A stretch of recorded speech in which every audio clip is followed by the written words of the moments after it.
Item number 4 is presentations. We're going to receive an update from Seth Miller, League of California Cities Public Affairs Regional Representative on league initiatives and legislative advocacy. Seth? Hello. Thank you so much for having me here this evening. Let me make sure our technology is working.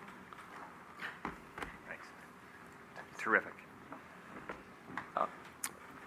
The League of California Cities works with over 470 cities around the state. And my presentation here tonight will reintroduce you to the League, talk to you about something called the Grassroots Network, which is what my job as the Regional Public Affairs Manager, give you a few opportunities about ways your city might engage in this regional network, and then talk a little bit about Sacramento politics and how that may or may not affect you guys. But I'll keep the whole thing pretty brief, and much of it you may be aware of, and I want to leave some time for questions at the end.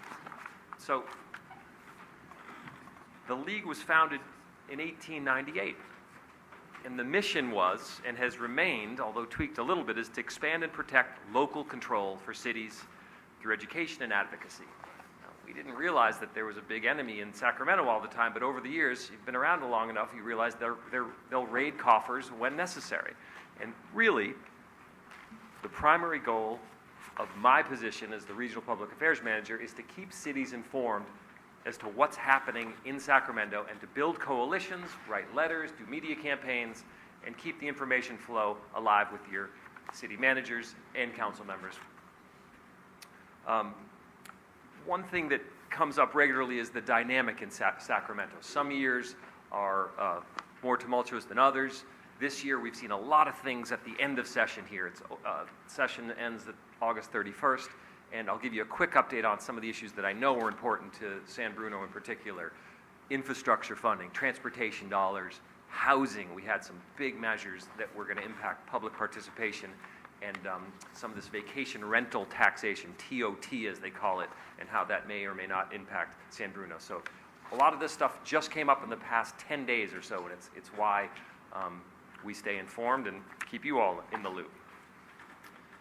So just to give a little context of how this grassroots network works, is there's 16 of us, me, around the state, and our region is the Peninsula region, and it includes San Francisco, San Mateo, and parts of Santa Clara, including San Jose. And it was founded in 2001. That was one of the biggest years of a state raid. Something in the range of $5 billion were taken from the state that year through property tax and other measures.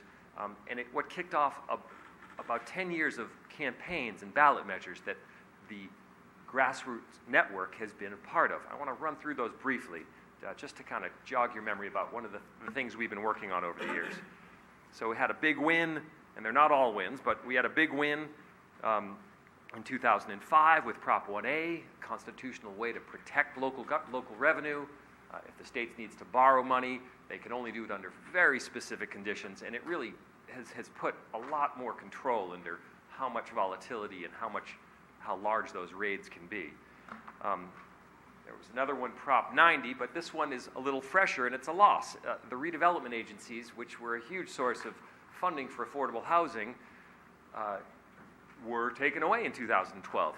About $2.5 billion back to the state general fund, but funding for affordable housing of all sorts, we've seen it. It's taken 5 or 6 years, but we've seen it really deplete local communities' ability to build affordable housing for folks, because we all know it's matching money. So when we saw redevelopment agencies go away, we've had to get more creative and keep a closer eye on how affordable housing is funded in Sacramento. So in the legislative arena, it's not always ballot measures, right? It can be legislation, and that's how the governor worked out the redevelopment dissolution in 2012. In the legislative arena, we're watching bills all the time, and the League has lobbyists up there representing local interests. And the way it works, we have, I think, 11 lobbyists who are funneling information to the regional public affairs managers, funnel them to the city managers who are most interested in issues that you all find important, and you all communicate to your council members what are important. And this system works with a free flow of information. So I'm glad that you had me here today. Jog your memory. What happens in Sacramento can impact us, can influence us, and I encourage you to get involved.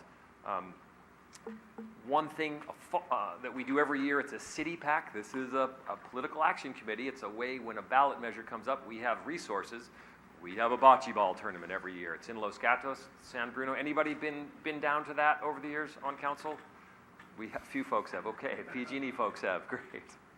Well, we encourage you to get a team, and it's a fun way to socialize with other council members from neighboring cities.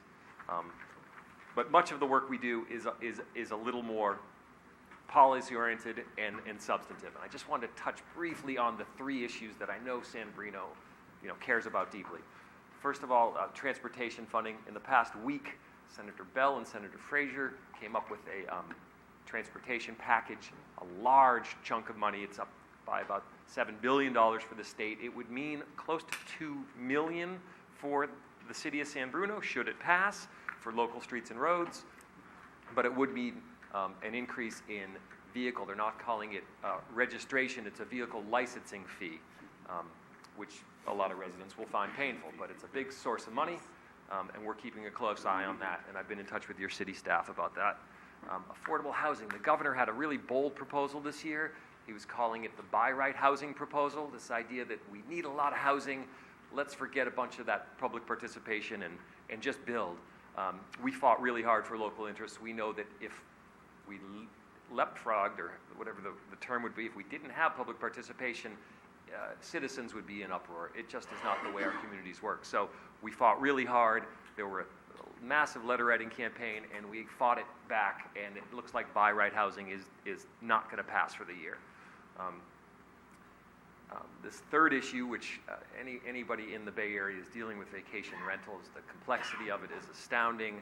How do you calculate it? A uniform system for calculating who's renting, how much revenue goes to each city. We're watching it closely. There were some wins for local government in getting a uniform system. The Airbnb guys, bless them for what they do, but they'd love to do it differently in every city and cut a different deal, and that gets really tricky for smaller cities. So we worked for a uniform system so that the data would be easily compiled. And it's real money, it's TOT money that comes directly to your city. I want to touch on some ways for you to get involved. We have these quarterly dinners. They're substantive, but they also are fun. And they're anywhere from San Mateo down to Santa Clara. On the 22nd, we'll be at Don Giovanni's. The topic is Cities, Counties, Schools Partnerships. San Jose, as well as Palo Alto, are looking at building affordable housing in partnership with school districts. Who would own it? Who would lease it? Who would do the planning? We have a whole issue with how teachers and district employees are housed. We have experts coming to present. We encourage council members to show up to that one, and I'm sure we could work with Connie and other staff to make sure you get the information to attend. Our annual conference is in early October. I know there's folks from the county who attend. It's another opportunity to meet with colleagues, and of course our bocce tournament, which happens in April, which I'll keep Connie informed with. And that's my presentation. I'm open to questions from the council, and I, again, really appreciate the opportunity getting to come to San Bruno.